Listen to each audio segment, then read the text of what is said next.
ఒకసారి కొమ్మూరి గోల్డ్ కి కాల్ చేయండి. తాకట్లో ఉన్న మీ బంగారాన్ని విడిపించి మార్కెట్ ప్రైస్ కి వాళ్ళు కొనుక్కుని మిగతా డబ్బులు మీకు ఇచ్చేస్తారు. అందరికీ నమస్తే, వెల్కమ్ టు మనం టీవీ. నేను మీ Tirupati. Only truth with Tirupati డిబేట్లో ఈరోజు ఫోన్ ట్యాపింగ్కి సంబంధించినటువంటి అంశం పైన మాట్లాడడానికి నాతో పాటు సీనియర్ జర్నలిస్ట్, పొలిటికల్ అనలిస్ట్ కట్టా కార్తిక్ గారు జాయిన్ అయినారు. అలాగే సీనియర్ రాజకీయ విశ్లేషకులు రవీంద్ర బాబు సార్ కూడా నాతో పాటు జాయిన్ అయినారు. నమస్తే. సో ఇద్దరితో మాట్లాడే కార్యక్రమం చేద్దాం. ఫోన్ ట్యాపింగ్కి సంబంధించినటువంటి వ్యవహారంలో కేటీఆర్ని అరెస్ట్ చేసేటటువంటి అవకాశం ఉండొచ్చా, హరీష్ రావును అరెస్ట్ చేసే అవకాశం ఉండొచ్చా, నెక్స్ట్ కేసీఆర్కి నోటీస్ ఇచ్చేటటువంటి కార్యక్రమం చేస్తూ ఉన్నారు అనేది కూడా కొంత వినబడుతున్నటువంటి చర్చ. అసలు ఫోన్ ట్యాపింగ్ పైన నిజంగా ఎందుకు ఇంత హై డ్రామా? ఫోన్ ట్యాపింగ్ నిజంగానే జరిగిందా? మరి ఫోన్ ట్యాపింగ్కి సంబంధించినటువంటి అంశంలో చాలామంది అధికారులను అదుపులోకి తీసుకున్నారు. కొంతమంది అధికారులు జైలు కూడా పోయినారు. మరి ఆ అధికారులు ఎవరి పేరైనా చెప్పిర్రా? ఈ ఫోన్ ట్యాపింగ్కి సంబంధించిన అంశం పైన ఎపిసోడ్ల వారిగా ఎందుకు ప్రభుత్వం నడిపిస్తూ ఉంది, కొంత డిస్కస్ చేద్దాం. కార్తికేయ, మొత్తానికి ఫోన్ ట్యాపింగ్కి సంబంధించినటువంటి వ్యవహారంలో ఓవైపు హరీష్ రావును విచారణకు పిలిచినారు, తర్వాత కేటీఆర్ విచారణకు పోయిండు. ఫోన్ ట్యాపింగ్ నిజంగా జరిగిందా, లేకపోతే కావాలనే వాళ్ళని టార్గెట్ చేసేటటువంటి విధంగా కాంగ్రెస్ ప్రభుత్వం వ్యవహరిస్తుందా? ఫోన్ ట్యాపింగ్ జరిగింది అని మనం చెప్పడం కాదు, కేటీఆర్ చెప్తున్నారు కదా. ఫోన్ ట్యాపింగ్ జరిగుండొచ్చు, జరగలేదని వాళ్ళు ఎక్కడ చెప్పట్లే. జరిగుండొచ్చు, కానీ మాకు తెలియదు, అది అధికారులు చేసి ఉంటారు. అంటే జరగలేదు అని చెప్పటానికి వెనకాడుతున్నారు అంటే జరిగిందని మనం అర్థం చేసుకోవాలి కదా. రెండోది, జరిగిందని ఎవరు చెప్తున్నారు? స్వయంగా కేసీఆర్ బిడ్డ కవిత చెప్తుంది. నా ఫోను, నా భర్త ఫోను, నాకు సంబంధించిన ఫోన్ ట్యాప్ చేశారని. సరే, అవతల రాజకీయ వ్యతిరేకులు చెప్పడం పక్కన పెట్టు. సో వీళ్ళే చెప్తున్నారు కాబట్టి ఫోన్ ట్యాపింగ్ జరిగింది అనేది కొంత క్లియర్ కనపడుతుంది. సరే, ఫోన్ ట్యాపింగ్ జరిగే అవకాశం ఉంది, అఫీషియల్ గా కూడా చేసుకోవచ్చు. మరి అఫీషియల్ గా చేసుకుంటే రికార్డులు ఎందుకు బద్దలు కొట్టే ప్రయత్నం చేశారు? రికార్డులు లేకుండా చెరిపివేసే ప్రయత్నం ఎందుకు చేశారు? ఏవైతే ఫోన్ ట్యాపింగ్ పరికరాలు ఉంటాయో వాటిని ధ్వంసం ఎందుకు చేశారు? వీటికి సమాధానాలు రావాల్సి ఉంది. ఇప్పుడు ఎంక్వైరీ సంస్థలు వీటి సమాధానం తీసుకొస్తాయా లేవా అన్నకాడ చర్చ తప్ప. సాధారణంగా ఫోన్ ట్యాపింగ్ ఎట్లా తెలుస్తుంది? ఫోన్ ట్యాప్ అవుతున్నట్టు, లేకపోతే ఎట్లా ఏమన్నా ఉంటాయా? సింబాలిక్ ఉంటుందా ఫోన్ ట్యాపింగ్ జరుగుతుంది? అంటే ఇప్పటి వరకు వీళ్ళ మీద ఉన్న ఆరోపణ ఏంటంటే ఇజ్రాయెల్ నుంచి పరికరాలు తెప్పించి, అది కూడా బీఆర్ సంబంధించినటువంటి ఒక ఎమ్మెల్సీ ఫండింగ్ ద్వారా తెప్పించేసి, దాని ద్వారా తెలియకుండానే మొబైల్స్ లోకి ఒక బగ్గును పంపించేసి క్లియర్ కట్, అంటే బగ్ పంపించకుండా కూడా ఫోన్ ట్యాపింగ్ చేసే టెక్నాలజీ ఇప్పుడు వచ్చింది నిజానికి. కానీ ఇదేమో కొంత క్లియర్ గా ఉండటం కోసం, ఆడియోలు క్లియర్ గా ఉండటం కోసం బగ్గుని తెలియకుండా పంపించేసి ఓ నెంబర్ ఆధారంగా ఫోన్ ట్యాపింగ్ చేశారు అనేది. అది కూడా ఎలా చేశారు? మామూలుగా ప్రభుత్వాలు ఫోన్ ట్యాప్ చేస్తూ ఉంటాయి. కేంద్ర ఇంటెలిజెన్స్ సమాచారం ఇచ్చి కేంద్ర హోంశాఖ అప్రూవల్ తీసుకొని రాష్ట్ర హోంశాఖ అప్రూవల్ మేరకు ఫోన్ ట్యాపింగ్ చేస్తూ ఉంటారు. ఎవరు చేస్తూ ఉంటారు? సంఘ విద్రోహ శక్తులు, నక్సలైట్లు, తీవ్రవాదులు. అంతవరకే నీ పరిమితం, అంతవరకే. నీ రాజకీయ వ్యతిరేకులను ఫోన్ ట్యాప్ చేసే అధికారం కూడా నీకు లేదు. ఫోన్ ట్యాపింగ్ యాక్ట్ అనేటువంటిది చాలా క్లియర్ గా, అంటే ఫోన్ ట్యాపింగ్ ఎలా చేయాలి అన్న దాని మీద చాలా క్లియర్ గా చట్టాలు ఉన్నాయి. టెలిగ్రాఫ్ చట్టం కూడా ఉంది. టెలిగ్రాఫ్ చట్టం ప్రకారం ఫోన్ ట్యాపింగ్ చేసుకోవచ్చు. కానీ ఎవరికి చేయాలి, ఎందుకు చేయాలి, దానికి ఒక అథెంటికేషన్ ఉండాలి. ఆ అథెంటికేషన్ ఆధారంగా చేయాలి. ఇప్పుడు వ్యక్తిగత గోప్యత, ఫోన్ ట్యాపింగ్, ఈ రెండింటి మధ్య సన్నటి గీత ఉంటది. ఆ గీతని దాటకూడదు. కానీ ఇప్పుడు ఎవరి మీద ఫోన్ ట్యాపింగ్ చేశారు? రేవంత్ రెడ్డి గారు ఫోన్ ట్యాప్ చేశారని. ఆయన రేవంత్ రెడ్డి గారు గతంలో ఎంపీ, ఒక పార్లమెంట్ సభ్యుడు ఫోన్ ట్యాప్ చేయకూడదు. ఎట్లా తెలుస్తుంది ఫోన్ ట్యాపింగ్ చేసినట్టు? రేవంత్ రెడ్డికి ఎవరు చెప్పుకుంటారు? అంటే ఒకటి, వాళ్ళకు ఉన్నటువంటి సోర్సెస్ లో వాళ్ళు కొంత కనుక్కోగలుగుతారు. రెండోది, ఇప్పుడు అంటే అప్పుడు ఎలా తెలుసు అన్న పక్కన పెట్టి ఇప్పుడు ఎంక్వైరీలో ఓపెన్ చెప్తున్నారు కదా. ఎంక్వైరీ జరుగుతుందని నేను ఫోన్ ట్యాపింగ్ జరగబట్టి కదా. ఇప్పుడు ఇజ్రాయెల్ నుంచి పరికరాలు వచ్చాయి. ఇప్పుడు రాజకీయాల్లో ఉన్న వాళ్ళకి ఎవరికి ఉండేటువంటి సోర్సెస్ వాళ్ళకు ఉంటాయి. ఇప్పుడు మీడియాలో నీకు ఉన్నటువంటి సోర్స్ నీకున్నట్టే రాజకీయాల్లో ఉన్న వాళ్ళకి ఎవరి సోర్స్ వాళ్ళకు ఉంటాయి. వాళ్ళకి పరికరాన్ని పెట్టి ఫోన్ ట్యాప్ చేస్తున్నాను విషయం ఒక రోజు కదా అర్థం కాదా. రెండోది, ఇంకొకటి ఏంటంటే ఉప ఎన్నికలు జరుగుతున్న సమయంలో వేరే సమాచారం వాళ్ళకి ఎలా తెలుస్తుంది? ఎగ్జాంపుల్ ఫామ్ హౌస్ కేసు ఉందబ్బా, బీఆర్ఎస్ ఎమ్మెల్యేని బీజేపీ కొనుగోలు చేస్తుంది అనేది. అప్పుడు ఆడియో రికార్డింగ్స్ కేసీఆర్ బయట పెట్టారు. ఇప్పుడు మన ఇద్దరు మాట్లాడుకున్న ఆడియో కాల్స్ అంటే నువ్వు రికార్డ్ చేసి ఉండొచ్చు, నువ్వు కేసీఆర్ ఇచ్చి ఉండొచ్చు, కేసీఆర్ దాన్ని బయట పెట్టి ఉండొచ్చు. కానీ ఒక ఇద్దరు అక్యూజ్డ్ పర్సన్స్ మాట్లాడుకున్న ఆడియో నీ దగ్గరికి ఎట్లా వచ్చింది అని నువ్వు ఫోన్ ట్యాప్ చేయకుండా వచ్చిందా? అంటే ఇలాంటి సమాచారం కేసీఆర్ కి ఎలా తెలుస్తుంది? ఫోన్ ట్యాపింగ్ అంటే ఎవరు అడిగినా చెప్తారు కదా క్లియర్ గా. ఇలాంటి అనేక అంశాలు ఉన్నాయి. ఇప్పుడు మన ఇద్దరం మాట్లాడుకున్న విషయాలు మూడో వ్యక్తి తెలుసుకోగలిగాడు అంటే అతను మన దగ్గర లేకుండా తెలుసుకున్నాడు అంటే మన ఫోన్ వింటున్నాడని మనం అర్థం చేసుకోవచ్చు కదా. మీ వర్షంలో బీఆర్ఎస్ ప్రభుత్వం ఫోన్ ట్యాపింగ్ చేయించినారు అంటున్నారా? ఎట్లా నేను చెప్పడం ఇది కేటీఆర్ చెప్తున్నాడు ఇక ఫోన్ ట్యాప్ చేసామని ఇండైరెక్ట్ గా. చేయించడం అంటే ఆయన చేయించిన అనే వర్షంలో కాదు కదా ఆయన మాట్లాడింది. అంటే ఇప్పుడు ఆయన చేపించా అని చెప్పాడు యాక్చువల్గా. ఎందుకంటే నేను హోంశాఖ మంత్రిని కాదు, నేను ముఖ్యమంత్రి కాదని ఆయనకి ఆయన ఇండైరెక్ట్ గా మేము చేయించినాం అంటున్నాడు అంటారా మీరు ఎట్లా? ట్యాప్ చేపించామనేది ఆయన ఒప్పుకున్నాడు ఇండైరెక్ట్ గా. ఓకే కాకపోతే నేనే చేపించా అని చెప్పాడు. చెప్తే మన కేసు కదా అయిపోయింది కదా. ఓకే ఇక కేసు ఏముంటుంది, విచారణ ఉంటుంది. ఒప్పుకుంటే ఓకే నేనన్నా ఒప్పుకుంటే ఇక కేసు ఏముంది. కాకపోతే ఫోన్ ట్యాపింగ్ జరిగింది అన్న విషయాన్ని ఒప్పుకుంటున్నాడు. కాకపోతే నేనే చేపించా అన్న విషయం కూడా ఆయన చెప్పడానికి సిద్ధంగా లేడు. ఎందుకంటే ఆయన టెక్నికల్ గా తప్పించుకోవడానికి, ఎందుకంటే నేను ఐటీ శాఖ మంత్రిని, మున్సిపల్ శాఖ మంత్రిని, హోం శాఖ మంత్రిని కాదు కదా. నాకేం సంబంధం, ఏది హోం శాఖ పరిధిలో అంశం, పోలీసుల అంశం, నన్ను ఎందుకు అడుగుతున్నారు, ఇలా తప్పించుకునే ఓకే మళ్ళీ మీ దగ్గరకు వస్తా రవీంద్ర బాబు సార్. సో మీరు విన్నారు కదా కార్తిక్ అన్న చెప్పినటువంటి ఆ మాటలు. సో ఫోన్ ట్యాపింగ్ కేటీఆర్ అంటే జరిగిన మాట వాస్తవము, నేను చేయించినానైతే ఎందుకు చెప్తాడు అనేటటువంటి ఒక వర్షన్లో మాట్లాడినాను. సో ఎట్లా చూస్తారు ఫోన్ ట్యాపింగ్ సంబంధించిన అంశం పైన? నిజంగా బీఆర్ఎస్ గవర్నమెంట్ లో ఫోన్ ట్యాపింగ్ జరిగిందా? కేటీఆర్ హస్తం ఉందా, హరీష్ రావు హస్తం ఉందా? రేపు మాకు కేసీఆర్ కు నోటీస్ ఇస్తారంటున్నారు. కేసీఆర్ హస్తం కూడా ఉండొచ్చా? ఇప్పుడు తెలంగాణ రాష్ట్రంలో అనూహ్యంగా అధికారంలోకి వచ్చినటువంటి కాంగ్రెస్ పార్టీ గడిచిన 2 సంవత్సరాల కాలం నుంచి గతంలో పరిపాలించిన బీఆర్ఎస్ పార్టీ మీద, పార్టీ శ్రేణుల మీద, నాయకుల మీద చాలా రకాల అలిగేషన్స్ మాట్లాడుతూ వస్తున్నారు. అందులో ఒకటి ఫోన్ ట్యాపింగ్, ఫార్ములా ఈ కార్ రేసింగ్, ఇటువంటి చాలా అంశాలని ప్రస్తావనకు తీసుకొచ్చారు. కాళేశ్వరం ప్రాజెక్ట్ అది కూలేశ్వరం అన్నారు. సరే ఎంక్వైరీ కమిషన్స్ వేశారు, సిట్లు వేశారు, విచారణ జరుగుతుందన్నారు, వానికి సంబంధం ఉందన్నారు, ఈయనకి సంబంధం ఉందన్నారు, రకరకాలుగా జరుగుతుంది, చర్చలు జరుగుతున్నాయి. ఇప్పుడు మీరు మాట్లాడుతున్నటువంటి సబ్జెక్ట్ లో పార్టీలకు అతీతంగా మనం సబ్జెక్ట్ ఓరియంటెడ్ డిస్కషన్ చేద్దాం. ఫోన్ ట్యాపింగ్ జరిగిందా, జరగలేదా, జరగొచ్చా, జరగకూడదా అన్న విషయాన్ని తీసుకుంటే as per the Indian telegraphic act 1885 section 5 clause number 2 ప్రకారంగా ఎవరైనా అధికారంలో ఉన్నప్పుడు ఏ ప్రభుత్వం వారైనా ప్రభుత్వ ఇంటెలిజెన్స్ అధికారులు సంఘ విద్రోహ శక్తుల విషయంలో భారతదేశానికి, రాష్ట్రానికి సంబంధించిన సెక్యూరిటీ సేఫ్టీ విషయాల్లో ఏదన్నా థ్రెట్స్ ఉన్నాయని భావించినప్పుడు ఫోన్ ట్యాపింగ్ చేసే అవకాశం ప్రొవిజన్ అనేది బ్రిటిష్ వాళ్ళ పరిపాలన నుంచి ఉంది యాక్ట్. దాన్ని 2016 లో ఇండియన్ గవర్నమెంట్ అమెండ్మెంట్ కూడా చేశారు. ఈ యాక్ట్ ప్రకారంగా అనుమానాస్పదం అంటే keeping in view of the larger interest of the country as well as the states ఉన్నప్పుడు ఇంటెలిజెన్స్ వ్యవస్థ ట్యాపింగ్ చేయాలి అని నిర్ణయం తీసుకున్నప్పుడు they are empowered to take a decision. అప్పుడు సెంట్రల్ హోమ్ మినిస్టర్ దగ్గర నుంచి పర్మిషన్ తీసుకోవాలా if it is the case of central threat. లేదు స్టేట్ లో థ్రెట్ ఉంది అనుకున్నప్పుడు స్టేట్ హోమ్ మినిస్ట్రీ నుంచి కూడా పర్మిషన్ తీసుకోవాలా. నంబర్ 1 తీసుకున్న తర్వాత సంబంధిత సంఘ విద్రోహ శక్తుల వ్యవహారాల్ని అంటే నిఘా వ్యవస్థ ద్వారా పసిగట్టడం కోసం ట్యాపింగ్ చేసి దాన్ని ఐడెంటిఫై చేసి శిక్ష చేసే అవకాశం ఉంది. ఇది పాయింట్ నంబర్ 1. పాయింట్ నంబర్ 2, 1997 లో PUCL versus union government of India ఒక కేసు విషయంలో సుప్రీంకోర్టు వాళ్ళు ఒక జడ్జిమెంట్ ఇచ్చారు.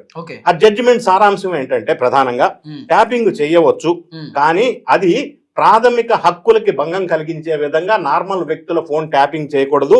అది ఆర్టికల్ 21 ప్రకారం కానీ లేదా ఆర్టికల్ 19(1)A ప్రకారం కానీ ఈ హక్కులు హరించే విధంగా వేరే వాళ్ళ ఫోన్లు ట్యాపింగ్ చేయకూడదు అనేది ఒకటి ప్రధానమైన అంశం. వ్యక్తిగత గోప్యానికి భంగం కార్తీక్ గారు చెప్పినట్టు. ఇంకొక అంశం ఇంతకు ముందు కార్తీక్ మాట్లాడుతూ వీళ్ళు ఫోన్ ట్యాపింగ్ చేశారు, మరి చెయ్యకపోతే బీఆర్ఎస్ ప్రభుత్వంలో జరిగిన ఈ ట్యాపింగ్ వ్యవహారాల్లో ఈ డేటా ఏదైతే ఉందో ట్యాపింగ్ చేసిన డేటా మూసీ నదిలో ఎందుకు విధ్వంసం చేశారు, ఎందుకు పగలగొట్టారు, వీళ్ళు చేశారు కాబట్టి దాచిపెట్టడానికి పగలగొట్టారు అని అంటున్నారు. నేనేమంటున్నానంటే PUCL కేసులో సుప్రీంకోర్టు జడ్జిమెంట్ ఇచ్చిన నేపథ్యంలో అందులో ఇంకొక పాయింట్ ఏం చెప్పారంటే ఇటువంటి సీక్రెట్ వ్యవహారాలు, కాన్ఫిడెన్షియల్ వ్యవహారాల్లో, నిఘా వ్యవహారాల్లో ట్యాపింగ్ చేసి ఒక నిర్ధారణకు వచ్చిన తర్వాత ఆ డేటా ఏదైతే ఉంటుందో అది కంటిన్యూ అలానే ఉంచితే ఇంకొక రకమైన థ్రెట్స్ వచ్చే అవకాశం ఉంది. దాన్ని blackmail, misutilisation of the confidential data అట్లా ఉండకూడదు. కాబట్టి ఆ డేటాని విచారణ పూర్తయిన తర్వాత 60 days లోపు ధ్వంసం చేయాల. గరిష్టంగా 180 రోజులు ధ్వంసం చేయాలి. చేయకుండా ఉంచితే అది లీడ్స్ టు అదర్ కాంప్లికేషన్స్. అందువల్ల అది ధ్వంసం చేయాలి కాబట్టి చేశారు. ఇక నెక్స్ట్ మనం తెలంగాణ విషయానికి వద్దాం. ఇప్పుడు 2 సంవత్సరాల నుంచి ఈ స్టోరీ నడుస్తా ఉంది. కేటీఆర్ అంటున్నారు, కేసీఆర్ అంటున్నారు, హరీష్ రావు అంటున్నారు, కవిత అంటుంది, రేవంత్ రెడ్డి గారు అంటున్నారు, అందరు ఫోన్లు అందరూ ట్యాప్ చేశారు అని అంటున్నారు. మరి రాజకీయంగా మనం ఒక్కసారి చూసినట్టయితే భారతదేశంలో ఇందిరాగాంధీ గారి దగ్గర నుంచి మొదలు పెడితే, మన్మోహన్ సింగ్ గారి దగ్గర నుంచి మొదలు పెడితే సెంట్రల్ లెవెల్లో చాలా సందర్భాల్లో ఫోన్ ట్యాపింగ్ అంశం వెలుగులోకి వస్తా ఉంది. అంటే ప్రొఫెషనల్ గా సెక్యూరిటీ పాయింట్ ఆఫ్ వ్యూలో చేయవలసిన ఈ ఫోన్ ట్యాపింగ్ వ్యక్తిగత కారణాలతోటి రాజకీయ ఉద్దేశంతో రాజకీయ లబ్ధి కోసం కొంతమంది రాజకీయ నాయకులు దీన్ని వాడుతున్నారు అనేది ప్రధానంగా ఇప్పుడు చర్చ. సరే, కేటీఆర్ గారు, హరీష్ లేకపోతే ఇంకొకరో కేసీఆర్ ట్యాపింగ్ చేశారు అని అంటున్నారు. ట్యాపింగ్ వాళ్ళు చేపించినట్టు ఆధారాలు ఉన్నాయా? నంబర్ 1. నంబర్ 2, ఈ విచారణలో హరీష్ రావు గారిని కానీ కేటీఆర్ గారిని పిలిచారంటే సమ్మన్స్ ఇచ్చి పిలిచారు, కానీ అక్యూజ్డ్ గా ఛార్జ్ షీట్ ఇచ్చి పిలవాల. మీరు ఇంతకు ముందు ప్రస్తావించారు మరి కేటీఆర్ ని అరెస్ట్ చేస్తారని. అరెస్ట్ చేసే ప్రశ్న ఉత్పన్నం కాదు. వీళ్ళు సమ్మన్స్ ఇచ్చి విచారణకి పిలిచారు. విచారణకి పిలిచిన సందర్భంలో వీళ్ళ దగ్గర నుంచి సమాచారం సేకరించే పనిలో ఉన్నారు. నంబర్ 2, ఈ వ్యవస్థ ఏదైతే సెక్యూరిటీ వ్యవస్థ ఎస్ఐబి వాళ్ళ అధికారుల నేపథ్యంలో వాళ్ళు డెసిషన్ తీసుకుంటారు. కేటీఆర్ గారు గతంలో పరిపాలించినప్పుడు చీఫ్ మినిస్టర్ కాదు, హోమ్ మినిస్టర్ కాదు. ఈ గోప్యత వ్యవహారాలని మంత్రి మండలికి లేకపోతే మంత్రులందరికీ, ఎమ్మెల్యేలందరికీ చెప్పి డిస్కస్ చేసి డెసిషన్ తీసుకారు సంబంధిత నిఘా వ్యవస్థలో ఉన్నటువంటి కీలకమైన అధికారులు. నంబర్ 3, గతంలో పనిచేసిన ఎస్ఐబి ఆఫీసర్స్ ఎవరైతే ఉన్నారో సీనియర్ పొజిషన్ లో, వాళ్ళను కూడా కన్ఫెషన్ లో తీసుకొని విచారణ చెయ్యాలి కదా. ఎందుకు చేయటం లేదు? ఎందుకు ఈ తార్పారం చేస్తున్నారు 2 సంవత్సరాల కాలం నుంచి? ఇంకొకటి, ఈ కేటీఆర్ గారిని ఈ క్వశ్చన్లు అడిగారు, హరీష్ రావు గారిని ఈ క్వశ్చన్లు అడిగారు. ఇవన్నీ లోపల జరిగిన విచారణలో జరిగిన ప్రశ్నోత్తరాలు బయటికి ఎందుకు లీక్ అవుతాయి, ఎందుకు వస్తాయి, ఎవరు విన్నాడు ఆ టేబుల్ కింద కూర్చొని? ఇవన్నీ అనవసరంగా మీడియా మేత కోసం, మీడియాలో సెన్సేషనల్ కోసం, రేటింగ్స్ కోసం ఇటువంటి లీక్స్ బయటికి రిలీజ్ చేయటం అనేది కరెక్ట్ కాదు. ప్రభుత్వాలు ఏదైనా కూడా అదే విధంగా ఏ రాజకీయ పార్టీ అధికారంలో ఉన్నా కూడా వ్యక్తిగత రాజకీయ ప్రయోజనాల కోసం దీన్ని మిస్యూటిలైజ్ చేసి ఈ విధంగా కక్ష సాధింపు ధోరణి వ్యవహరించడం సరికాదు. ఇప్పుడు ఇంతకుముందు కార్తీక్ గారు చెప్పారు ఎలా తెలుస్తుంది ఫోన్ ట్యాపింగ్ చేసినట్టని. మామూలుగా మీకు మాకైతే మనం గమనించకపోవచ్చు, కానీ మన మధ్యలో ఇప్పుడు జరిగిన డిస్కషన్ 3వ మనిషి చెప్పాడు మనకి తెలిసింది అని అంటే ట్యాపింగ్ జరుగుతున్నట్టు అర్థమే. ఇప్పుడు లేటెస్ట్ టెక్నాలజీ ద్వారా ట్యాపింగ్ జరుగుతుందని తెలియకుండా కూడా ట్యాపింగ్ చేసే అవకాశం ఉంది.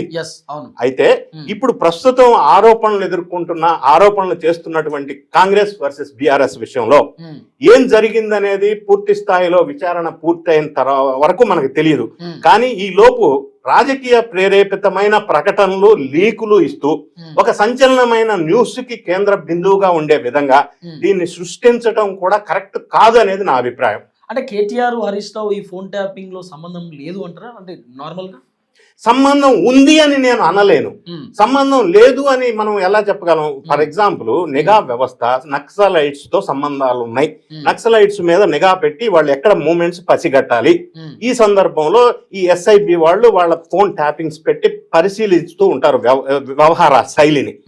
ఇటువంటి సంఘటనలో వీళ్ళు అందరితో చెప్పి డిస్కస్ చేసి చేయరు కదా. ఆ కన్సర్న్ హోమ్ మినిస్టర్ కి చెప్తారు, లేదా కన్సర్న్ సెంట్రల్ హోమ్ మినిస్టర్ దగ్గర నుంచి పర్మిషన్ తీసుకుంటారు. ఇది గూఢాచారి వ్యవస్థ అనేది సెక్యూరిటీ రీజన్స్ వల్ల అఫీషియల్ గా పర్మిట్ చేయబడినటువంటి ఒక వ్యవస్థ. సో దాని వల్ల మరి హరీష్ రావు గారు చెప్పారు, కేటీఆర్ గారు చెప్పారు అని ఊహాజనితమైన రాజకీయ ప్రేరేపితమైన ప్రకటనలు చేయటం ఎంతవరకు కరెక్ట్? సో కార్తిక్ గారు, మొత్తానికి తెలంగాణ ముఖ్యమంత్రి రేవంత్ రెడ్డి ఇప్పుడు దావోస్ లో ఉన్నారు. ముఖ్యమంత్రి దావోస్ లో ఉన్నప్పుడు ఈ విచారణ, ఇప్పుడు ముఖ్యమంత్రి ఉన్నప్పుడు కూడా విచారణ చేయవచ్చు కదా. ఇప్పుడు గతంలో దాదాపు ఆయన పోయి సుమారు 10 రోజులు 8 రోజులు అవుతుంది. ఆయన ఉన్నప్పుడు కూడా విచారణ చేయవచ్చు కదా. ఇప్పుడే ఎందుకు విచారణ? అంటే పొలిటికల్ డైవర్షన్ అనొచ్చు అది. అంటే ఉన్నప్పుడు చేయొచ్చు, లేనప్పుడు చేయొచ్చు. అది దేని ప్రాసెస్ దాందే. దానికి దీనికి లింక్ పెట్టడానికి లేదు. అయితే ఒక విషయం మాత్రం వాస్తవం సార్, రాజకీయ పార్టీలు, రాజకీయ నాయకులు రాజకీయాల కోసం ప్రతి విషయాన్ని వాడుకుంటారు. ఈ విచారాన్ని కాంగ్రెస్ తనకు అనుకూలంగా వాడుకోవాలని చూస్తుంది, బీఆర్ఎస్ దీన్ని సానుభూతిగా మార్చుకుందామని చూస్తుంది. ఎవరి రాజకీయ వ్యూహాలు వాళ్ళే. కానీ రాజకీయాలకు అతీతంగా మనం మాట్లాడాల్సుకున్నప్పుడు ఫోన్ ట్యాపింగ్ జరిగిందా లేదా అన్న పాయింట్కే పరిమితమైనప్పుడు, పరిమితమైంది అనుకున్నప్పుడు నిజంగా ఫోన్ ట్యాపింగ్ జరిగిందా లేదా నువ్వు చెప్పు. ఉప ఎన్నికల సమయంలో అవతల రాజకీయ పార్టీల వ్యూహాలను యువతల వాళ్ళు ఎలా గమనించగలుగుంటారు? ఇప్పుడు రఘునందన్ ఫోన్ ట్యాప్ అయింది ఆయన ఆరోపిస్తున్నాడు.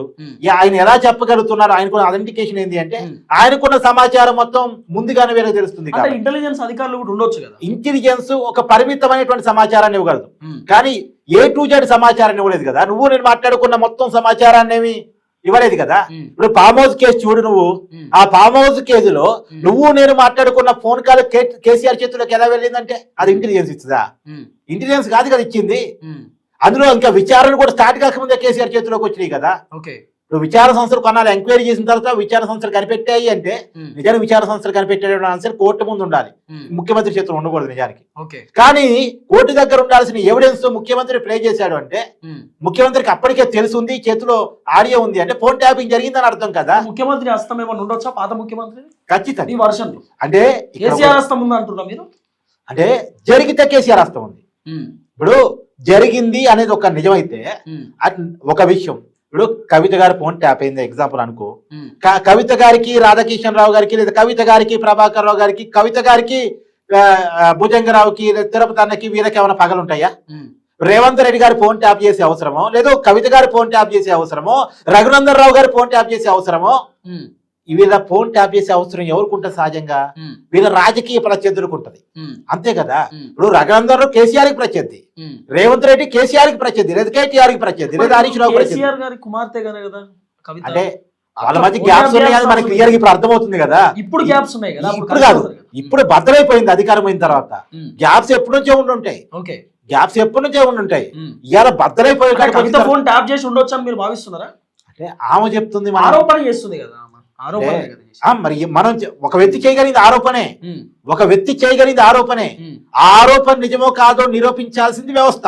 ఆ వ్యవస్థ గట్ట ఎంక్వైరీ కొనసాగుతుంది. కాబట్టి మా లాంటి వాళ్ళు కనిపించే బాధ ఏంటంటే ఆ ఎంక్వైరీ రాజకీయ కారణాలతో కొద్దిగా ముందుకెళ్తుంది, కొద్దిగా వెనక్కి వెళ్తుంది, కొద్దిగా ముందుకెళ్తుంది, కొద్దిగా వెనక్కి వెళ్తుంది తప్ప ప్రాపర్ గా స్పీడ్ గా జరగట్లేదు అన్నది మా బాధ. ఇప్పుడు రేవంత్ రెడ్డి గారు ఏమి ఆరోపించారు? నా ఇంటికి దగ్గరలో టీవీ ఛానల్ దగ్గర సర్వర్ పెట్టుకొని మరి నా కుటుంబ సభ్యుల ఫోన్ ట్యాప్ చేసి ఇన్నారు అన్నారు కదా. ఒక సీఎం గా ఉన్నటువంటి వ్యక్తి ఆ మాట గతంలో చెప్పారు అన్నప్పుడు ఆయన చేతిలో అధికారం ఉన్నప్పుడు దాన్ని సీరియస్ గా నిరూపించుకోవాల్సిన బాధ్యత అవసరం ఆయన చేతిలో ఉంది కదా, అది ఆయన చెయ్యాలి అంటే నేను. రెండోది, బీఆర్ఎస్ నాయకులే చెప్పలేకపోతున్నారు, ఫోన్ ట్యాపింగే జరగలేదని చెప్పలేకపోతున్నారు. వీళ్ళు చెప్పలేని పరిస్థితిలో ఉన్నప్పటికీ కూడా నిరూపించలేని పరిస్థితిలో ప్రభుత్వం ఉండడం ఏంటి అనేది కొద్దిగా మాలాంటి వాళ్ళు కలుగుతున్న బాధ. ఓకే సార్, డైవర్షన్ పాలిటిక్స్ అంటారా ఇదంతా? ఇప్పుడు ఇక్కడ విశేషమైన అంశం ఏంటంటే డైవర్షన్ పాలిటిక్సా కాదా అనేది కొద్దిగా మనం డిస్కస్ చేసే ముందు గమ్మత్తైన అంశం ఏంటంటే ఫోన్ ట్యాపింగ్ జరిగింది అనేది ఎక్కువ మంది చెప్తున్నారు. ఇందులో ప్రధానమైన సునిశ్చితంగా మనం గమనించినట్టయితే అన్ని పార్టీల వాళ్ళు ఫోన్ ట్యాపింగ్ జరిగింది అంటున్నారు. బీజేపీ నాయకులు అరవింద్ ఉల్టా వాళ్ళే పేపర్లలో ఇంకా రాపించుకుంటున్నారు.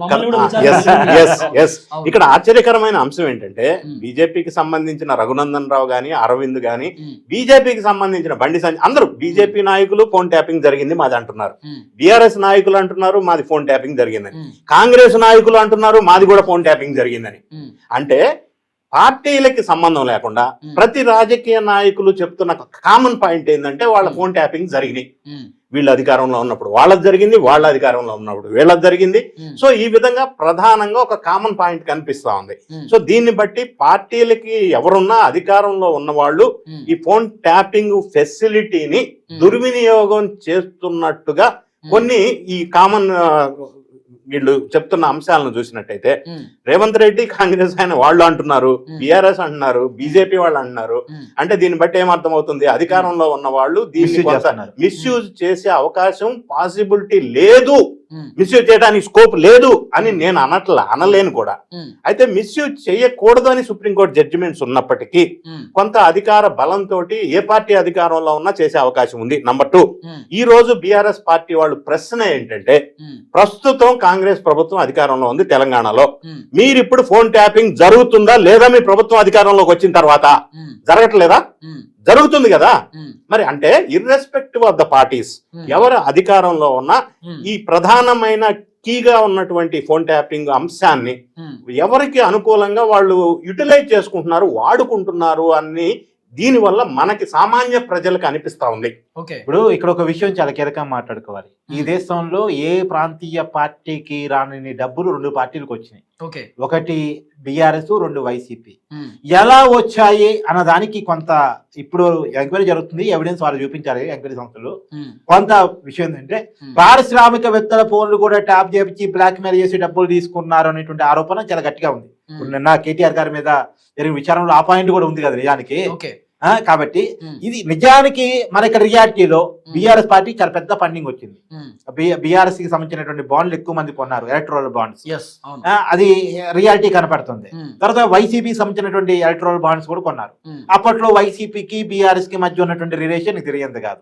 ఇప్పుడు షర్మిలా గారు చెప్తున్న లెక్క ప్రకారం అయితే, ఆమె చేస్తున్న ఆరోపణ నిజమైతే, ఆమె ఫోన్ ట్యాప్ చేపించి ఆ విషయాలు మొత్తం జగన్మోహన్ రెడ్డికి చేరవేశారు. ఎందుకంటే హైదరాబాద్ ఒక సెంటర్ కదా అందరికీ కూడా, హైదరాబాద్ సెంటర్ గా షర్మిల రాజకీయ వ్యవహారాన్ని నడిపింది కాబట్టి ఆమె ఇక్కడే ఉంటుంది కాబట్టి ఆమె ఫోన్ ఇక్కడ ట్యాప్ చేసి మొత్తం విషయాలను తీసుకుపోయి జగన్మోహన్ రెడ్డికి ఇచ్చారు అని చెప్పేసి ఆమె ఆరోపిస్తున్న విషయాన్ని కూడా మనం ఇక్కడ గుర్తు పెట్టుకోవాలి. సో ఇప్పుడు విచారణలో తేలవలసిన అంశం, కార్తీక్ ప్రస్తావించిన అంశాన్ని నేను తీసుకుంటే, సో ఎక్స్ అనే ఒక ఇండస్ట్రియలిస్టు బీఆర్ఎస్ పార్టీకో ఇంకొక పార్టీకో ఎలక్ట్రోలర్ బాండ్ ద్వారా భారీ ఎత్తున నిధులు ఇచ్చారు అని అనుకుందాం. నిన్న మనకి ఊహాగానాలు వస్తా ఉన్నాయి. కేటీఆర్ గారిని క్వశ్చన్ కూడా అడిగారని, 16 నిజం 16 17 అని ఈ లీక్ సంచలనం కోసం వార్తాపత్రికల్లో సంచలనం క్రియేట్ చేయడం కోసం 16 17 15 ఎవడు విన్నారు? లోపల జరిగిన వ్యవహారాలు ఎవరు వింటారు? అది వేరే విషయం. నేనేమంటానంటే ఈ ఇండస్ట్రియలిస్ట్ ఎవరైతే ఉన్నారో, ట్యాపింగ్ జరిగింది, దాన్ని ఎలక్ట్రల్ బాండ్ ద్వారా వీళ్ళకి పైసలు ఇచ్చారు, ఈ విధంగా బెదిరించి పైసలు వసూలు చేశారని అంటున్నారు.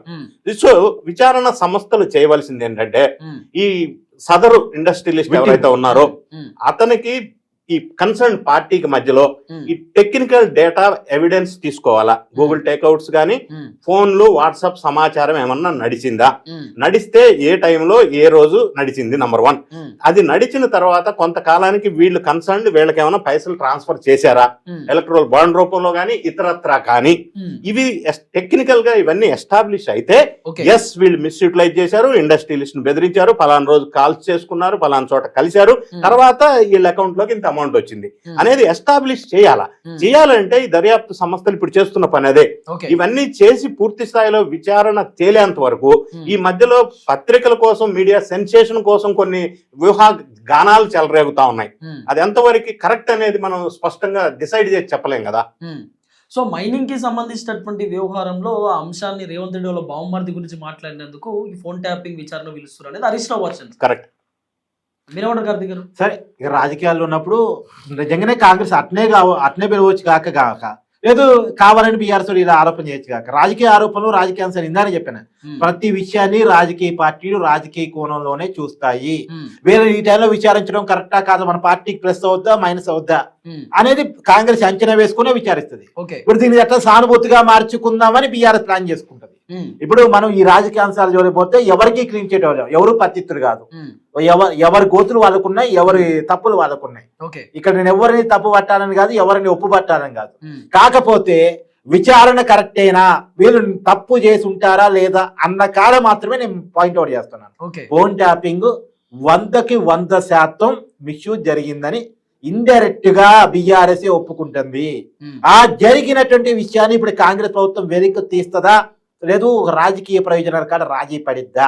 ఎందుకంటే ఇందాక రవీంద్రబాబు గారు చెప్పారు, కాళేశ్వరం విచారణ అన్నారు, కూలేశ్వరం అన్నారు, రకరకాలుగా చేశారు, రకరకాల విచారణ చేశారు. విజిలెన్స్ ఎంక్వైరీ అన్నారు, కాళేశ్వరం కమిషన్ అన్నారు. చివరికి ఆ రిపోర్ట్ ఏమైందో, ఆ విచారణ ఏమైందో ఎవరికి. అంటే నేనేమంటున్నా, పార్టీలో ఉన్నటువంటి ఎవరైతే మంత్రులు ఉన్నారో, ముఖ్యమంత్రులు, వాళ్ళ పాత్ర ఉందా ఫోన్ ట్యాపింగ్ లో, ఉండొచ్చా మీరు భావిస్తున్నారు? ఖచ్చితంగా ఉండొచ్చు. ఇప్పుడు నేను మళ్ళీ చెప్తున్నా విను, అధికారులు ఎవరు ఫోన్లు కావాలని రాజకీయ ప్రత్యర్థి ఫోన్ ట్యాప్ చేయరు, వాళ్ళకి అవసరం కూడా లేదు. కేటీఆర్ చెప్తేనే ట్యాప్ చేస్తారా? డిఫాక్టో సీఎం గా కేటీఆర్ కాదా ఉంది. బీఆర్ఎస్ అధికారంలో ఉన్నప్పుడు దానికి ఇంకా వేరే టెక్నికల్ ఎవిడెన్స్ ఏం కావాలి? డిఫాక్టో సీఎం ఎవరున్నా నువ్వు చెప్పు. అప్పుడు కేటీఆర్ పెత్తనం లేదా ప్రభుత్వంలో? కేటీఆర్ చెప్తే పని నడవలేదా? కేవలం మంత్రి, ఒక సహచార మంత్రిగానే కేటీఆర్ ఉన్నాడా? ప్రభుత్వాన్ని శాసించేసాలో కేటీఆర్ ఉన్నాడా? నువ్వు చెప్పు. ఒక టైంలో హరీష్ రావును కూడా దగ్గర రానినంత పెత్తనం కదా కేటీఆర్ది. తర్వాత కాలంలో రాజీ కుదిరింది, మళ్ళీ హరీష్ రావు కూడా ఇంపార్టెన్స్ ఇచ్చారు, వేరే విషయం. కానీ పార్టీలో వర్కింగ్ ప్రెసిడెంట్ గా, ప్రభుత్వంలో డిఫాక్టో సీఎం గా అది చక్రం తిప్పిన మాట కేటీఆర్ వాస్తవా కాదా? కేటీఆర్ జరగకుండా అసలు ప్రభుత్వంలో గాని పార్టీలో గాని ఏమైనా జరిగే అవకాశం ఉందా లేదా చెప్పు. ఒక ప్రాంతీయ పార్టీలో, ఒక కుటుంబం చేతుల్లో ఉన్నటువంటి పార్టీలో ఆ కుటుంబానికి తెలియకుండా, ఆ వ్యక్తులకు తెలియకుండా ఏమీ నడవద్దు. అది ప్రాంతీయ పార్టీలో సహజంగా జరిగే పరిణామమే. కేటీఆర్ పాత్ర ఉందేమో అంటారు మీరు. ఫోన్ ట్యాపింగే నిజమైతే, నిజంగా రాజకీయ ప్రత్యర్థుల ఫోన్ ట్యాప్ చేసిందే నిజమైతే, అది కేసీఆర్ కు కేటీఆర్ కు తెలవకుండా జరిగే అవకాశమే లేదు. ఇటువంటి ఏ రాష్ట్రంలోనైనా ఏ పార్టీ అధికారంలో ఉన్నా ఇటువంటి మ్యానిపులేషన్స్ అంటే అక్రమంగా అన్యాయంగా ఇటువంటి సంఘటనలు చోటు చేసుకున్నప్పుడు ఒక దర్యాప్తు సంస్థ దర్యాప్తు చేస్తున్న నేపథ్యంలో ప్రధానంగా కన్సర్న్డ్ అధికారులు రెస్పాన్సిబుల్. ఆ అధికారుల్ని విచారణ చేసిన సందర్భంలో ఆ అధికారులు వెల్లడించే అవకాశం ఉంది. ఎందుకు చేశావు ఈ పని, ట్యాపింగ్ ఎక్స్ ఫలానా వ్యక్తిని ట్యాపింగ్ చేశాను, ఎందుకు చేశావు, నాకు ఫలానా మినిస్టర్ చెప్పాడు అని ఈయన చెప్పే అవకాశం ఉంది. ఇక్కడ ట్రిక్కీ ఏంటంటే ఇది ఓరల్ గా ఉంటది, instruction from the minister to the officer. Official గా వాడు ట్యాపింగ్ చేయని రాసివ్వరు. దీనికి ఎగ్జాంపుల్ నేను చెప్తా. వైఎస్ రాజశేఖర్ రెడ్డి గారు ముఖ్యమంత్రిగా ఉన్న కాలంలో ఉమ్మడి ఆంధ్రప్రదేశ్ లో అప్పట్లో శ్రీలక్ష్మి అని సీనియర్ ఐఏఎస్ ఉండే. మరి గనుల కుంభకోణం విషయంలో అప్పటి ముఖ్యమంత్రి ఆమెకు ఆదేశాలు ఇచ్చాడు, అక్రమాలు అన్యాయాలు కానిచ్చేసేయమని. ఆమె కానిచ్చేసింది. తర్వాత విచారణని ఎదుర్కొన్న తర్వాత అవన్నీ ఓరల్ ఇన్స్ట్రక్షన్స్, ఈమె దగ్గర ప్రూఫ్ లేదు రిటర్న్ గా. సో అల్టిమేట్ గా ఆ అధికారిగా ఉన్న ఐఏఎస్ శ్రీలక్ష్మి జైలు పాలైంది. సో ఈ అధికారులు కూడా ఎప్పుడైతే వాళ్ళ పదవి కోసమో ప్రమోషన్ కోసమో కక్కుర్తిపడి ఎవరో పైన మినిస్టర్ చెప్పారు అని ఓరల్ ఇన్స్ట్రక్షన్స్ తో ఇటువంటివి చేస్తే అల్టిమేట్ గా శిక్షించబడేది అధికారులకి.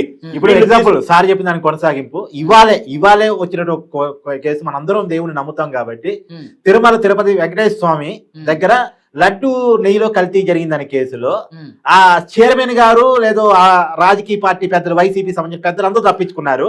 అక్కడ ఉద్యోగులను అక్కడ పిఏ బలైపోయారు. నిజానికి ఆ పిఏ అక్కడ ఉన్నటువంటి ఉద్యోగులు చేసే కుంభకోణం కాదు, 250 కోట్ల కుంభకోణం. కాకపోతే ఏంటంటే వాళ్ళు డైరెక్ట్ గా పెద్ద నాయకులు వాళ్ళు ఎక్కడ రాసివారు కదా ఇలా చెయ్యి అని చెప్పేసి. అదే అధికారులు ఇప్పుడు మీరు చెప్పినట్టు ఫోన్ ట్యాపింగ్ కి సంబంధించినటువంటి ఎవరైతే ఎస్ఐబి అధికారులు ఉన్నారో వాళ్ళందరినీ చాలా మంది అరెస్ట్ చేసారు, ఇన్వెస్టిగేషన్ చేసి. వాళ్ళు ఒక్కరు కూడా ఎందుకు చెప్పలేకపోయారు కేటీఆర్ కి సంబంధించిన పేరు, కేసీఆర్ పేరు అని ఇన్వెస్టిగేషన్ చేసినాం. చెప్పారో లేదో మనకు తెలియదు. ఒకటి, వాళ్ళు చెప్పకపోతే వీళ్ళకి సమ్మన్స్ ఇచ్చి పిలవరు. వీళ్ళంతటి వీళ్ళు డైరెక్ట్ గా ఊహించి పిలవరు కదా. ఇప్పుడు నా సజెషన్ ఏంటంటే యాజ్ ఎ ప్రొఫెషనల్, ఈ అధికారులు కీ పొజిషన్స్ లో ఎవరైతే ఉన్నారో of course they will get pressure from the ministers concern whoever it is. అప్పుడు వీళ్ళు ఏం చేయాలంటే నోట్ ఫర్ అప్రూవల్ ఫైల్లో నేను దీన్ని రిఫ్యూజ్ చేశాను, even then I have got a pressure from so I'm forced to move this file అని ఆ ఫైల్లో కనుక రాసి సైన్ చేసి ఉంటే కొంతలో కొంత ఇటువంటి దుర్ఘటన సందర్భంలో వీళ్ళకి కొంత సేఫ్టీ ప్రొటెక్షన్ ఉంటది. అది వీళ్ళు చెప్పలేకపోయినా, ఆ టైంలో ఎదిరించలేకపోయినా, వాళ్ళు రిటర్న్ గా ఇవ్వలేకపోయినా అట్లీస్ట్ వీళ్ళు ఈ విధమైన ఒక మార్గం అవలంబించినట్టయితే ఇటువంటి సంఘటనలు కొంత సేఫ్ గార్డ్ చేసుకునే అవకాశం ఉంది అధికారులు. రెండోది ఏంటంటే అధికారులు ఎంత ఐఏఎస్ ఐపీఎస్ ఉన్నా కూడా ఇవాళ ఈ మధ్య కాలంలో వాళ్ళకి స్వార్థం కోసం రాజకీయ నాయకులకి తొత్తులుగా మారుతున్న సందర్భం కూడా ఉంది. నేను ఒక ఎగ్జాంపుల్ చెప్పాను, అందుకే శ్రీలక్ష్మి విషయం ఏమైంది. సో దాన్ని దృష్టిలో పెట్టుకోనైనా ఇప్పుడు గుణపాఠాలు నేర్చుకోవాలి. నంబర్ 1. నంబర్ 2, మద్యం కుంభకోణం ఆంధ్రప్రదేశ్ లో వైఎస్ఆర్ కాంగ్రెస్ పార్టీలో ఐఏఎస్ ఐపీఎస్ అధికారులు ఇప్పుడు జైలు జీవితం గడుపుతున్నారు. మరి వాళ్ళకి ఇన్స్ట్రక్షన్ ఇచ్చింది వేరు, చెప్పింది వాడు వేరు, డబ్బులు తిన్నవాళ్ళు వేరు. అల్టిమేట్ గా ఎవరు మీద పడింది ఆ శిక్ష. అందుకని ఇటువంటి విషయాల్లో అధికారులు చాలా జాగ్రత్తగా వ్యవహరించాల్సిన అవసరం ఉంది. రెండోది, వీళ్ళు కూడా టెక్నికల్ గా ఫీజిబిలిటీ పాసిబిలిటీ లేనప్పుడు చెప్పవలసి వస్తే చెప్పాలా, లేదా in case if they cannot express it they can put it on the paper. అది కూడా కొంత బెటర్ అవుతుంది. మూడో అంశం, ఇప్పుడు కేటీఆర్ గారు చెప్పారా హరీష్ రావు చెప్పారా అనేది మనం ఇక్కడ కూర్చొని ఊహాగానాల మధ్య మనం చెప్పలేం. ఈ విచారణలో వాళ్ళు గనక ఆ మాట చెప్తే వాళ్ళకి జరిగిన సంభాషణ ఎస్టాబ్లిష్ చేయాలా, ఆయన చెప్పారా లేదా అని ఎస్టాబ్లిష్ అవ్వాలి కదా. ఎస్టాబ్లిష్ అవ్వకపోతే మరి హరీష్ రావు కేటీఆర్ కి శిక్ష ఎట్లా పడుతుంది? Unless otherwise it is established with documentary evidences. అవి ఎట్లా అవుతాయి అనేది పెద్ద క్వశ్చన్. సో కార్తిక్ గారు, నెక్స్ట్ కేసీఆర్ కి ఏమైనా నోటీస్ ఇచ్చే అవకాశం ఉండొచ్చా సిట్ అధికారులు? నిజానికైతే ఇవ్వాలి, లెక్క ప్రకారం అయితే ఇవ్వాలి. కాకపోతే రాజకీయ లెక్కలు వేసుకుని ఇస్తారు కాబట్టి కేసీఆర్ ను విచారణ పిలిస్తే ఆయనకి సింపతి వస్తుందా, కేసీఆర్ ను విచారణ పిలిస్తే తెలంగాణలో రాజకీయ పరిణామాలు ఏమన్నా మారుతాయా అని ముందు వెనక చూసుకొని ఇచ్చే రాజకీయ పరిస్థితులు ఉన్నాయి కాబట్టి ఇస్తారా లేదా అనక డౌట్ పడారు. కానీ లెక్క ప్రకారం అయితే సీఎం కన్సర్న్ లేకుండా ఫోన్ ట్యాపింగ్ జరగదు, రాజకీయ ప్రత్యర్థుల ఫోన్ ట్యాపింగ్ జరగదు. సార్ ఇందా చెప్పారు, క్లియర్ గా యాక్ట్ కూడా చెప్పారు, అది కేవలం శాంతి బాధితుల ఇష్యూ కోసం నక్సలైట్ల ఫోన్లు, టెర్రరిస్టుల ఫోన్లు, సంఘ విద్రోహుల ఫోన్లు, ఎవరైతే ఈ సమాజానికి వినాశనం తలపెట్టే అవకాశం ఉందో వాళ్ళ ఫోన్లు, అది కూడా ఇంటెలిజెన్స్ అప్రూవల్ ఉండాలి, హోంశాఖ అప్రూవల్ ఉండాలి, సెంట్రల్ గవర్నమెంట్ కి సమాచారం ఉండాలి. అలా ఉన్నప్పుడు మాత్రమే ఫోన్ ట్యాపింగ్ చేసే అవకాశం ఉంది. ఏ వ్యక్తుల గోప్యతకి భంగం కలిగించేటువంటి అవకాశం లేకుండా ఫోన్ ట్యాపింగ్ జరగాలి. ఒక వ్యక్తి ఫోన్ ట్యాపింగ్ చేస్తున్నావంటే ఆ వ్యక్తి ఖచ్చితంగా సంఘ విద్రోహి ఉండాలి, టెర్రరిస్ట్ అయి ఉండాలి, మావోయిస్ట్ అయి ఉండాలి, ఈ సమాజానికి నష్టం చేపట్టే వ్యక్తి అయి ఉండాలి. అలా కాకుండా నీ రాజకీయ ప్రత్యర్థుల ఫోన్ ట్యాప్ చేయటమో, పారిశ్రామికవేత్తల ఫోన్ ట్యాప్ చేయటమో, సినిమా సెలబ్రిటీల ఫోన్ ట్యాప్ చేయటమో, నీకు ఎవరి ఫోన్ ట్యాప్ చేయాలంటే వాడి ఫోన్ ట్యాప్ చేయటం అనేది కరెక్ట్ కాదు. దీనికి పూర్తి స్థాయిలో బాధ్యత వహించాల్సింది ప్రభుత్వాధినేత. ప్రభుత్వాధినేత అంటే ఎవరు? ముఖ్యమంత్రి. కాబట్టి ఆనాడు ముఖ్యమంత్రి కేసీఆర్ గారికి సహజంగా అయితే నోటీసులు ఇవ్వాలి. మరి ఇస్తారా లేదా చూడాలి. సో మీరు ఏం చెప్తారు సార్ కార్తిక్ గారు చెప్పినటువంటి మాటలో? సో ఫోన్ ట్యాపింగ్ కి సంబంధించినటువంటి వ్యవహారంలో ఒకవేళ జరిగి ఉంటే ఖచ్చితంగా కేసీఆర్ తెలిసే జరుగుతుంది, తర్వాత కేటీఆర్ తెలిసే జరుగుతుంది. ఒకవేళ వాళ్ళు చెప్తే కూడా జరిగి ఉండొచ్చు అనేది కార్తిక్ సంబంధించినటువంటి వర్షన్. సో మీరు ఎట్లా చెప్తారు? ఇక్కడ రెండు అంశాలండి. ఫోన్ ట్యాపింగ్ అనేది జరిగింది, ఫస్ట్ పాయింట్. అది సంఘ విద్రోహ శక్తుల మీద జరిగిందా, నిఘా నేపథ్యంలో జరిగిందా, నక్సలైట్స్ తో సంబంధాలు ఉన్న వాళ్ళ మీద జరిగిందా, ఎవరి మీద జరగాలో వాళ్ళ మీద జరిగిందా అనేది ఫస్ట్ క్వశ్చన్. అదే కరెక్ట్ గా జరిగింది వాళ్ళ మీద అంటే ఇష్యూ లేదు.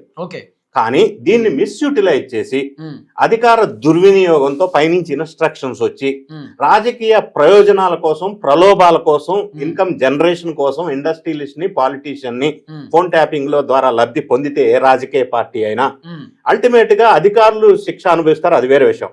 సెకండ్ పాయింట్ నేనేమంటానంటే, ఏ పార్టీ లేదన్నా ఉండని head of the state, chief minister, ప్రధానంగా ఆయన ఆదేశాలు లేని ఈ అధికారులు ఇటువంటి కీలకమైన నిర్ణయాలు తీసుకోరు. కాబట్టి ఈ కేసులో ఏ పార్టీ అన్నా ఉండనివ్వండి, హెడ్ ఆఫ్ ద స్టేట్ అనేది చీఫ్ మినిస్టర్, అప్పటి కానీ ఇప్పటి కానీ. సో ఆయన కన్సర్న్ ఉంటది కాబట్టి ఫర్దర్ సమాచారం, ఇన్ఫర్మేషన్ కోసం ఆయనకి తెలిసిన సమాచారం ఇంకా ఏమైనా ఉందా అని తెలుసుకోవటం కోసం అప్పటి ముఖ్యమంత్రి కూడా పిలిచి సమ్మన్స్ ఇష్యూ చేసి విచారించే అవకాశం ఉంది. నేను అరెస్ట్ గురించి మాట్లాడట్లా, విచారణకి పిలిచే అవకాశం ఉంది. ఇక విచారణకి ఎప్పుడు పిలవాలా, అరెస్ట్ అనేది సెకండరీ. అరెస్ట్ అంటే దానికి మళ్ళీ ప్రొసీజర్ ఉంటది. వీళ్ళెవరూ కూడా నిందితుల లిస్ట్ లో, ఇందా సార్ చెప్పినట్టు కేటీఆర్ గాని, హరీష్ రావు గాని ఎస్టాబ్లిష్ కాదు, వీళ్ళెవరూ కూడా నిందితుల లిస్ట్ లో ఇప్పటి వరకు లేరు. వీళ్ళ నిందితుల లిస్ట్ లో పెట్టాలంటే కొన్ని ఆధారాలు సంపాదించి మళ్ళీ ఆల్టర్ చేసి, ఇప్పుడు ఉన్నటువంటి ఎఫ్ఐఆర్ ని ఆల్టర్ చేసి నిందితుల లిస్ట్ లో వీళ్ళని చేర్చి మెమో ఒకటి కోర్టులో దాఖలు చేసి వీళ్ళకి అరెస్ట్ చేయదలుచుకుంటే అరెస్ట్ చూపించాలి. ఓకే. సో లాస్ట్ కు ఫోన్ ట్యాపింగ్ కి సంబంధించినటువంటి అంశం పైన ఫైనల్ గా ఏం జరిగే అవకాశం ఉండొచ్చు? ఏదైనా పొలిటికల్ గా వాడుకునే అవకాశం ఉండొచ్చు, లేకపోతే బీఆర్ఎస్ మళ్ళీ అధికారంలోకి రాకుండా ఉండడానికి, బీఆర్ఎస్ ని డ్యామేజ్ చేయడానికో, కేటీఆర్ ని డ్యామేజ్ చేయడానికో అట్లా ఏమైనా అస్త్రం లెక్క వాడుకునే కారణం? అంటే ప్రస్తుతం ఖచ్చితంగా ఇది జరుగుతుంది అన్న ఊహాగానాలు మనం చెయ్యలేము, ఎందుకంటే దర్యాప్తు జరుగుతుంది. నంబర్ 1. నంబర్ 2, 2 తెలుగు రాష్ట్రాల్లో ఈ మధ్య జరిగిన ఇటువంటి కేసెస్, ఇష్యూస్ మనం చూసినట్టయితే రాజకీయ ప్రయోజనాల కోసం అధికారంలో ఏ పార్టీ ఉంటే ఆ పార్టీ వాళ్ళు దీన్ని మలుపులు తీసుకొని కొంత లబ్ధి పొందే ప్రయత్నాలు అయితే చేస్తున్నారు. కానీ ఒక కొలిక్కి తీసుకొచ్చి, ఇంతకు ముందు కార్తీక్ ప్రస్తావించారు తిరుమల వ్యవహారం, ఒక కొలిక్కి తీసుకొచ్చి నిజంగా శిక్ష అర్హులైన వాళ్ళకి శిక్ష పడే విధంగా వ్యవహరించిన సందర్భం, కంక్లూడ్ అయిన కేసెస్ మనకు కనపట్ల. కొంతకాలం సెన్సేషన్ క్రియేట్ చేయటం, రాజకీయంగా పర్టికులర్ పార్టీ లబ్ధి పొందే విధంగా వ్యవహరించటం, తర్వాత ఆ కేసు మరుగున పడటం, ఆ విధంగా ఒకటి. రెండోది పాత్రదారుల్ని శిక్షించటం, సూత్రధారులను వదిలేయటం, ఇది జనరల్ గా జరుగుతున్నటువంటి పరంపర. అందుకని ఇప్పుడు వీటిలో కూడా మనం ఖచ్చితంగా ఇదే జరుగుతుందని చెప్పలేదు. పొలిటికల్ పొజిషన్ ఉన్న వాళ్ళు ఏంటంటే ఓవరాల్ గా ఆర్డర్స్ ఇస్తారు, రిటర్న్ గా ఆర్డర్స్ ఇవ్వరుగా పొలిటికల్ పొజిషన్ ఉన్న వాళ్ళు. దానివల్ల వాళ్ళు సేఫ్ జోన్ లో, ఇప్పుడు నేను చూడండి కేటీఆర్ గారి వాదన అంతా ఏంది, నేను హోంశాఖ మంత్రినా, నేనేమన్నా ముఖ్యమంత్రినా, నేను చెప్తే చేసినా అంటే డిఫాక్టో సీఎం అని మనందరికీ తెలుసు. ఆ టైంలో ఆయన పెత్తనమే నడిచిందని మనందరికీ తెలుసు. కానీ టెక్నికల్ లో చూసినప్పుడు నిజంగానే హోంమంత్రి కదా ఆయన. టెక్నికల్ చూసినప్పుడు కేవలం ఐటీ మున్సిపల్ శాఖ మంత్రి మాత్రమే ఆయన. ఇప్పుడు ఆయన ఆ పాయింట్, ఆ లాజిక్ పట్టుకొని బయటపడే పరిస్థితి. ఇప్పుడు వీళ్ళకి పట్టుకోవడానికి లాజిక్ ఉండే అబ్బా. అంతిమంగా ఏ కేసులోనైనా ఇరక్కపోయేది సార్ ఇందాక చెప్పినట్టు పాత్రదారులే. ఇప్పుడు రీసెంట్ కేసు కూడా ఉదాహరణ చెప్తున్నాం కదా, తిరుమల కేసు. ఎక్కడైనా పాత్రదారులే ఇరక్కపోతారు. సూత్రధారు ఇరక్కపోవాలంటే ఏదైనా ఒక క్లియర్ కట్ ఎవిడెన్స్ వాళ్ళకి సంబంధించి పట్టుకోవాలి. ఇప్పుడు ఆంధ్రప్రదేశ్ మద్యం స్కామ్ లో కూడా జగన్మోహన్ రెడ్డి గారు అంతిమ లబ్ధిదారు అని అందరికీ తెలుసు. కానీ ఆయన పట్టుకోవడానికి ఆధారాలు కావాలంటే అధికారులు దొరుకుతారు తప్ప వాళ్ళు అంత ఈజీగా దొరకరు. ఎందుకంటే కూడా వాళ్ళ చేత్తో డబ్బులు ముట్టుకోరు, ఓకే వాళ్ళ చేత్తో ఏమి రాసి చెప్పరు, వాళ్ళ చేత్తో ఏమి చేయరు, అంతా ఓరల్ గా ఇచ్చేస్తుంటారు. కాబట్టి ఎవరైనా గట్టిగా అప్రూవల్ గా మారి లేదు ఆయనే చెప్పారని చెప్పడం, దానికి కొద్దిగా ఆధారాలు చూపిస్తే మాత్రమే వాళ్ళ దాకా కేసు వెళ్ళింది. అందుకని ఇప్పటి వరకు నిందితుల లిస్ట్ వాళ్ళు లేరు. ఇప్పుడు మనం విన్నాం గతంలో రాధాకిషన్ రావు అంతా పెద్ద ఆయన చెప్పారు, సుప్రీం చెప్పారు, సుప్రీం అంటే ఎవరు? అయితే కేసీఆర్ కావాలి లేదా కేటీఆర్ కావాలి, అంతే కదా. ఓకే సార్, ఫైనల్ గా చెప్పండి. సో ఈ ఫోన్ ట్యాపింగ్ అయినా, కాళేశ్వరానికి సంబంధించిన అంశం అయినా, ఈ ఫార్ములా రేసింగ్ అయినా విచారణ ఎప్పుడు కూడా ఎలక్షన్ ముందే వస్తుంది అనేది బీఆర్ఎస్ కి సంబంధించిన వర్షన్. అంటే బీఆర్ఎస్ వెర్షన్ కరెక్టే, కాదని నేను అనట్లా. ఇందులో రియాలిటీ ఏంటంటే ఏ పార్టీ అధికారంలో ఉన్నా కూడా ఇదే ఫార్ములాని అవలంబిస్తుంది అనేది నంబర్ 1.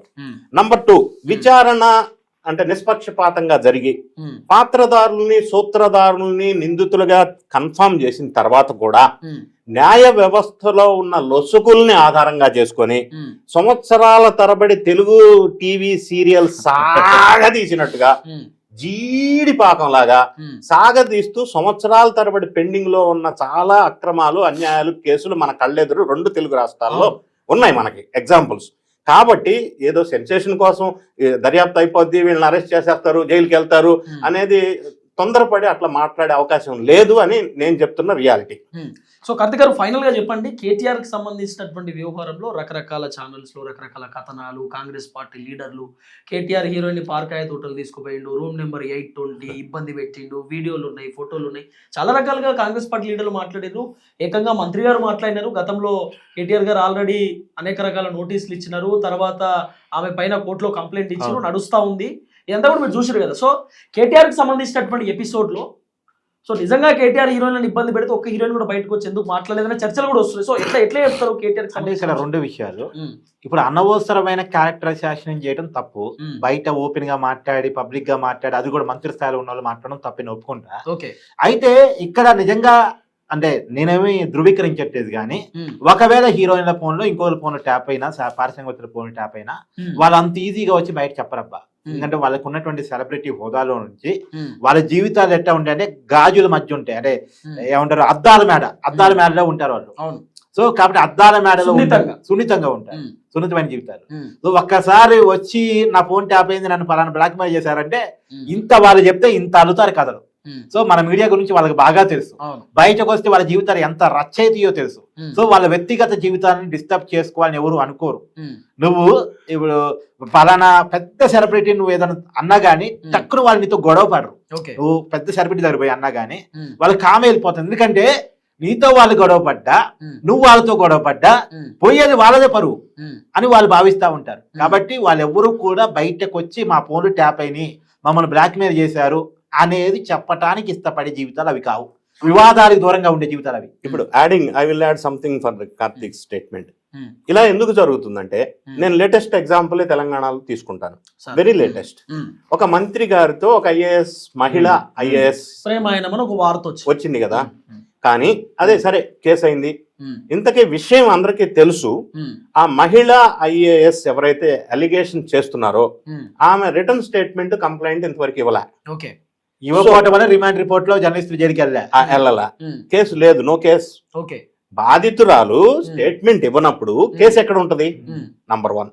నంబర్ 2, నెక్స్ట్ మీరు అడగొచ్చు ఎందుకు ఇవ్వరు అని.